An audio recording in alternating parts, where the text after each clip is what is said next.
مفتی صاحب اپنے محلے کی اپنی مسجد جس میں ہم 5 وقت نماز پڑھتے ہیں اس کو چھوڑ کر کیا دوسرے محلے کی مسجد میں تراویح کی نماز پڑھنا جائز ہے؟ حافظ محمد سمیر، مظفر نگر۔ جی حافظ صاحب، اپنے محلے کی مسجد میں نماز پڑھنا بہتر ہے،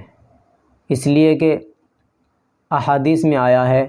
کہ اپنی مساجدوں کو آباد کرو، اور اپنے محلے کی مسجد کا سب سے پہلا حق ہوتا ہے کہ اسے نمازوں کے ذریعے سے آباد کیا جائے۔ اور اگر کسی وجہ سے، کسی عذر کی وجہ سے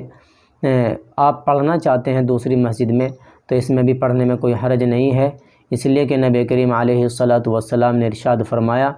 کہ جعلت لی الارض کلھا، میرے لیے تمام روئے زمین کو نماز کے لیے جائز قرار دیا گیا ہے، پاک قرار دیا گیا ہے۔ اس لیے افضل اور بہتر تو یہی ہے کہ اپنے محلے کی مسجد میں ہی 5 وقت نماز اور تراویح کو ادا کیا جائے، اور ادروائز آپ دوسرے محلے کی مسجد میں بھی ادا کر سکتے ہیں، کوئی حرج کی بات نہیں ہے۔